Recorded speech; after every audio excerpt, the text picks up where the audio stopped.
the Florida Gators have an elite defensive group on campus right now for visits for the first weekend in June. You are Locked On Gators, your daily podcast on the Florida Gators. Part of the Locked On Podcast Network, your team every day.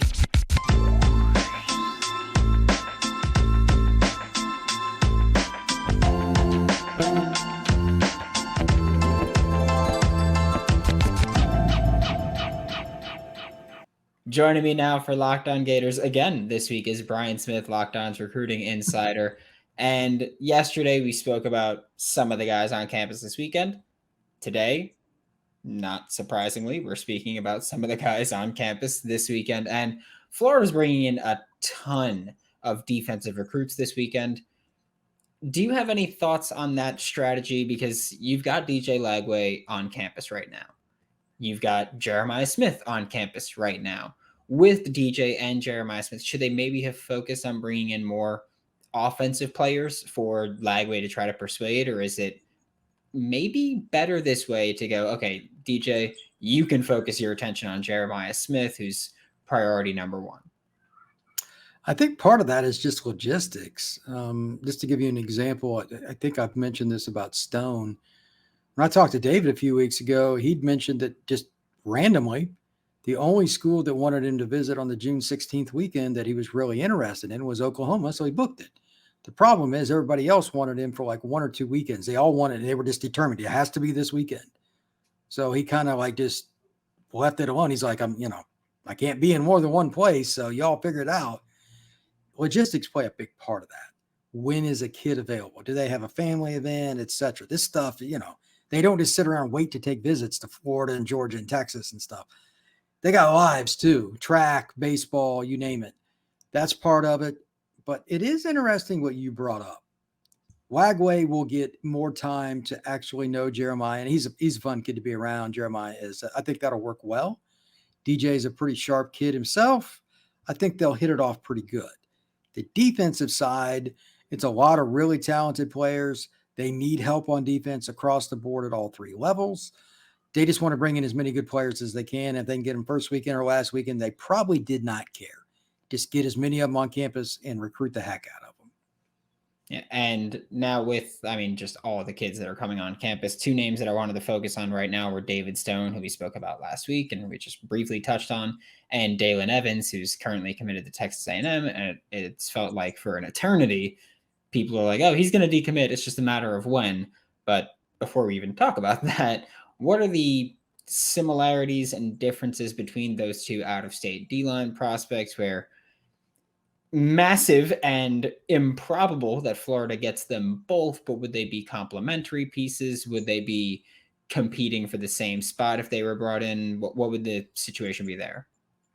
I think it's one of those things where it's more complementary. Stone is a 3-tech. He could play on the edge. He's a freakazoid, but he's going against guards and winning. Anytime you can gain a pass rusher on the inside, there's nothing a team can really do to counter that. You can't move him out of on passing downs. He will whatever school he goes to, he will always be in the game. Now, Daelyn is a kid that's longer. He is a little bit lighter, got a different kind of frame. He's probably at strong side edge, so you could play them next to each other away. You could put them both inside in like the NASCAR package for 3rd down and 10. Man, that's not fun for teams. This kid has offers from everybody. Texas and Texas A&M want a kid in state. That's kind of a sign. Let's be honest. And those are a couple of the schools that have offered Florida once, and keep on going down the list. That would be a dream scenario for Napier.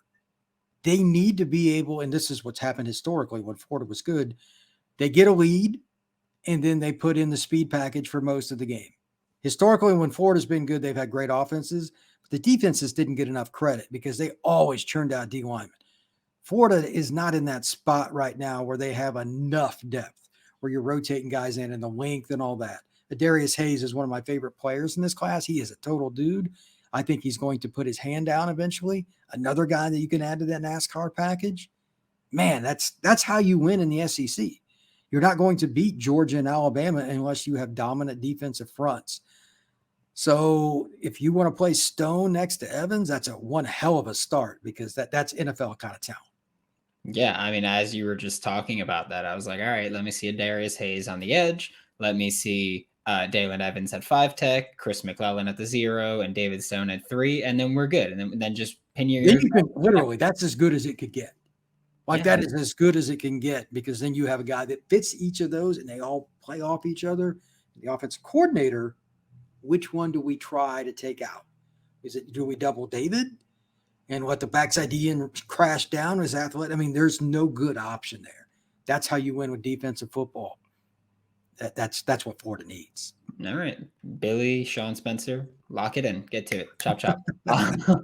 But for Daelyn Evans, like I mentioned earlier, like he's someone that I feel like for a while now we've seen, like Daelyn Evans is someone who could flip. He's on flip watch. He's on decommit watch. He's on all these, but nothing's happened with it yet. Like we've just seen people talk about it a ton. We've heard people talk about it a ton. Nothing's happened yet. Do you think it's more likely that he flips somewhere, not specifically Florida, or that he ends up staying with the Aggies long term? He's an East Texas kid, and those kids are really hard to read. He's out in the sticks. So I wouldn't predict him to go any one place. I mean, but historically, they've stayed closer to home. But in our era, as you and I have talked about recently, kids just, I mean, he could go to Alabama or he could go to UCLA. If you're getting him on campus, that's all you can do. The fact that he hasn't decommitted, I don't worry about as much because kids, it's just irrelevant if they're committed early, if they're taking 4 and 5 visits anyway. So I don't care if he's committed or not committed to the Aggies. I just find it interesting that he's taken one of his visits early on to Florida, another SEC school, but in the East, farther away, something different. My guess is he would like to play in the SEC, but he also doesn't necessarily need to stay close to home. 20 years ago, this kid would have went to Texas, Oklahoma, or Texas A&M, and that's it. Those kids, that's pretty much where they go. LSU, maybe, but that's it. Now it's totally different. Alabama recruits well there. So does everybody. I mean, you can't name a school that doesn't recruit there. Ohio State, Notre Dame, everybody recruits there, and kids are starting to leave. So there's a better chance now than, say, 15, 20 years ago. Yeah, and I mean, for Florida, if you're looking at Daelyn Evans, Texas A&M, Florida beat the brakes off them last year. You got a Texas edge rusher already in Princely Uman-Mielen. I'm just saying. It sells itself, Florida. Just do that. Today's episode of Locked On Gators is brought to you by FanDuel Sportsbook, America's #1 sportsbook. And I love them. Just let you know that. I love FanDuel more than some family. New customers get a no-sweat first bet up to $2,500. That's up to $2,500 back in bonus bets if your first bet doesn't win, which it will. Trust me, beginner's luck is a thing in betting. That's something I will die on. Whether you want to bet money line, whether you want to bet the Nuggets to win the finals or the Heat to win the finals, you can do all that. And again, you get up to $2,500 back in bonus bets if your first bet misses when you go to FanDuel.com/lockedon to learn more. On the second level, there's Kris Jones, who we've talked about here before, but I would like to hear, because you seem excited by it. What kind of player do you think Kris Jones is or can be at the next level? He's a multiple faceted linebacker. He can play inside, and he can be the run fill guy that you would see in 1988 in the SEC. But they will also, he plays for Fairfax High School, which that area where he's from, there are dudes. Let's start with that. This level of talent in that pocket of Virginia is as good as anywhere in the country, New Orleans, Miami, wherever. And he is a dominant kid. First step, explosive, long arms, long legs. He will shoot a gap. He will run over a guy. He will break down against a shifty kid and like angle him to the sideline. He's a very smart player. He's a kid that can basically play for any school in the country. I don't think he gets enough respect for the rankings and all that stuff. Part of it is because not everybody wants to go cover that area. It's not as easy to get to, but he's also got the offers for a reason too. So I just don't know if he's going to end up an inside linebacker, outside, or going to be, he could be an edge. Like if he was going to go to a school like Alabama that runs a 3-4, they could use him on the edge some, strong side or weak side. But Florida, I'm not sure. They need help everywhere. I think he's one of those guys you just take him and let it kind of play out. But he's so athletic and he's such a physical kid. Probably end up playing multiple spots anyway. So love him. I mean, that's, again, like a David Stone, et cetera. This is the kind of kid that can help change your defensive mentality. You got to get some of these kids. If you're going to be Florida again, and you know what I mean by being Florida again, it starts with scoring points. I get that their offense is struggling, but you're not going to beat Georgia unless you can slow them down at least. You're not going to beat LSU, et cetera, unless you can slow them down. You have to have better defense, depth, and talent. This is the kind of kid you got to do it with. Yeah, I mean, look at the Florida-Georgia game last year. It was like Georgia had like 200 passing yards with Stetson Bennett alone. Florida had like 60 total yards because they just could not stop Stetson and the Georgia offense. But with Kris Jones, Florida's felt like a slight front runner for a while now. Do you think there's a realistic chance of securing a commitment this weekend from him, which, again, all comes down to National Signing Day anyway, but I feel like the commitment still feels significant, like public perception wise. And I mean, you got a Georgia visit in 2 weeks. If you're Kris Jones, you think Florida's got a chance of locking that in finally? I don't think that I would be all that scared about Georgia. Florida's recruited the 757 area pretty well over the years. And, spot recruiting. There was a certain slot receiver that Urban recruited from that area that was pretty good. Ended up doing okay in the NFL too. But there's just so much talent there, and he's not going to be afraid of competition, so he won't be scared of going to Georgia either. It's going to just come down to how he feels comfort or not at UF, UGA. I'm sure the Virginia schools, Penn State, all those schools are going to continue to recruit him too. That's kind of interesting though, because a Virginia kid, there's not as much data to say with Florida he's going to do X. I don't want to predict, but if they can at least get through the Georgia visit regardless of situation, and he's not committed to Georgia, then we're talking. Again, I have the utmost respect for Georgia's staff and how well they recruit. So that's kind of an interesting battle because it's not a local kid. It's usually a Georgia or Florida kid they're competing with. This is up in Virginia, and it's kind of wild. So great prospect. Just kind of have to get through that Georgia visit. I'm curious about that one, just like you are. Yeah, and how much would Kris Jones really add to this Gators recruiting class, just in terms of that linebacker room? You got Myles Graham committed. You have Adarius Hayes. That's an off-ball linebacker that you think could come down to edge or will come down to edge. Meanwhile, Kris Jones is also a guy that could come down to edge. So just how much would that add to the room of having three guys there, but two of them being very versatile prospects? It makes life much easier for the defensive coordinator. You need pieces to plug and play, but you also need guys that can step in, especially when there's injuries, and it's going to happen in the SEC. That's where depth comes in. At the end of the year, Georgia looks fresher than other teams. That's because they got more good players than other teams. Mm-hmm. That's just the reality of it. That's why they're in the national title game. Florida doesn't have that same kind of depth, and that's why they struggle sometimes at the end of the year. It's not rocket science here. This kid could help you if you have an injury, like Adarius is hurt. You put him in there and vice versa. You need to be able to move guys around and still be effective. It would be huge for Florida's linebacker room. He's a very instinctive kid. Kris can play multiple spots anyway, and he's got the length to do it. Yeah, that's going to change your linebacker room. That's the exact kind of thing that Georgia wants. Hence, they're recruiting him. Sometimes it's as simple as look at the recruiting list. Do you think Alabama's recruiting a kid because Nick dislikes the young man's family? You know what I mean? These are not rocket science. Florida is going after a guy that's a dude. And this is what they have to do if they want to get back to the top of the SEC. And we talked about defensive line quite a bit, David Stone, Daelyn Evans, but there's also even more defensive linemen coming to campus this weekend. DeAndre Robinson, Jaden Jackson, Kendall Jackson, trio of defensive linemen that are being a bit overlooked just because of the big names on campus. Do you think any of those guys are able to contribute early for a defense in 2024 where, looking at who Florida has on roster right now, you're going to need depth probably along the defensive line for 2024. Jaden is the most polished. He's from Utah originally. His family moved to just outside Indianapolis, and he wanted the most competition, so he went to IMG. Jaden's technique and his effort are off the charts. He's a kid I know well. He's somebody I really, really respect. He's one of those rare guys, kind of like Stone, that can pass rush as an interior guy, but his build is different. He could be a one-tech, and get up the field and rush somebody, but he can also set the edge if he was in like a 3-man line and play DN. He's really rare. I think he would be the most likely to play early because he's polished. That's something that's a very important term in recruiting now, because none of these schools have coaches that have much timeline until they get fired. They want to win now. That's why polish matters.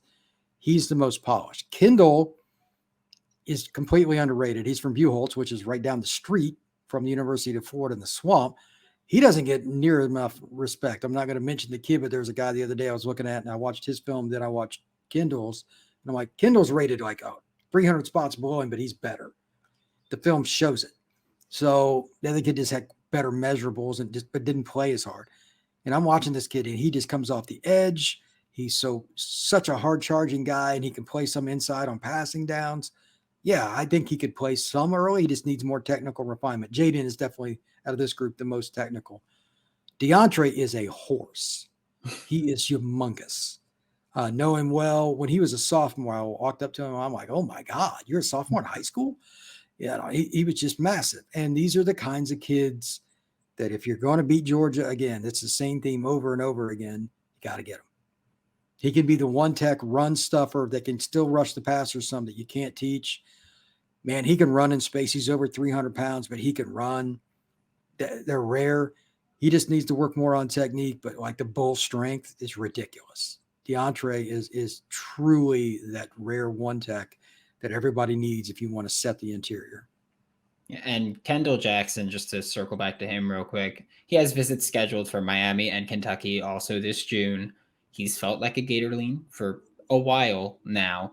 Is this one of those cases where, we've spoken about Billy's style of, the slow burn, the chip away, whatever you want to call it, that indicates, hey, he's going to ride it out until the very end. Is this one of those cases where his slow burn style doesn't hurt Florida, but it's like, well, the longer this takes, the worse it looks for Florida, who seemed like the favorite. I mean, you even got Kendall's defensive line teammate from last year, Gavin Hill. That's true. Gavin's a good player. I forgot about that. Yeah, they did get Gavin. There's a lot of ways to look at it, but I'm like, they should be, if they want him, you would think that the kid that lives down the street would commit. But where is he on their chart? Like, do they want, I don't know the answer to that, because their D-line recruiting list is pretty darn impressive. You got to give UF overall, like Spencer and those guys, they've done a really good job of scouting D linemen. I would take him now, but that's Brian Smith talking. That's not Billy Napier. I don't get to make that decision. I think he can play 5 technique, and I think in certain situations he can play 3, and he'll probably grow into that, especially, again, third down, nickel dime packages. I don't know why you wouldn't take the local kid. But if he goes through this month, visits Florida, Kentucky, and he doesn't commit, I would be a little worried. Sometimes the kid is too close to home. That's the other thing. Like, some kids want to get away from mom, and there's nothing Billy can do about that. And I get it. It would probably be better if he lived 35 minutes away from Gainesville. It's still close, like he'd be a Gator fan, but he could at least drive away from mom's house. Now she could just show up at his dorm. So it's one of those deals. We're going to know with him probably as soon as the end of this month to early July. I would bet he makes a decision. That's my guess. Yeah, I don't blame him for wanting to get away from home. I'll just say that. Did the same thing. So totally get it. But circling back to the other Jackson real quick, Jaden Jackson, what is the latest on his recruiting right now? Because I feel like lately I've seen every Power 5 school on the planet wants Jaden Jackson to join their program. Jaden, the most buzz is with Ohio State, but Oklahoma, Texas, Florida, and Miami are all in that boat as well. He's a great kid. Just a great kid to talk to. Very humble, and he just works so hard. I don't know what Florida would have to do, but I would think their depth chart is super appealing. Ohio State's not quite what they were recently, and they still got Larry Johnson. He's the famous coach up there. But I'm curious to see, because like his decision's a little different. His family's just outside Indianapolis. They probably want him to pick Ohio State because it's 3.5 hours away or whatever. It's closer. But he's lived in Florida a long time. He has a good relationship with the kids that went from Bradenton IMG last year to Miami. Florida's now kind of getting into that mix. I could see either one of those winning out as well. So I don't think he'll end up at Texas or Oklahoma, just my opinion. I think it's going to be one of those three. This is the chance for Florida to make a move. I don't know what they have to do, but the depth chart's pretty appealing for an interior D-line guy, especially if like him and Stone, because him and Stone are buddies. Especially if those two were to like have a great visit, each of them and talk about it, they hang out. So there's your shot. Maybe you can get both. You don't know. So Jaden Jackson's one to watch. Yeah. I mean, if you get both in, you give a pay raise to the D-line coach at that point. But you're not going to get any better a person and an effort guy than him. He's somebody that Florida, if he signed, Florida fans would love it. He plays as hard as it gets. Thank you so much, Brian. This was Brian Smith. Catch him all throughout the Locked On College channel and on Locked On Gators every single week. Thanks for making Locked On Gators your first listen of the day. Every day we are available daily and free wherever you listen to podcasts. We'll be back. I'm going to say we're going to get at least a commit on Sunday. I'm going to hope so. I'm going to hope we'll be back Sunday. If not, we'll be back Monday and I'll be mad. For Locked On Gators, I'm Brandon Olson. Don't forget to follow me on Twitter at WNS_Brandon. Find all my written work with Whole Nine Sports, Giants Country, NFL 33, and I will see you all Monday.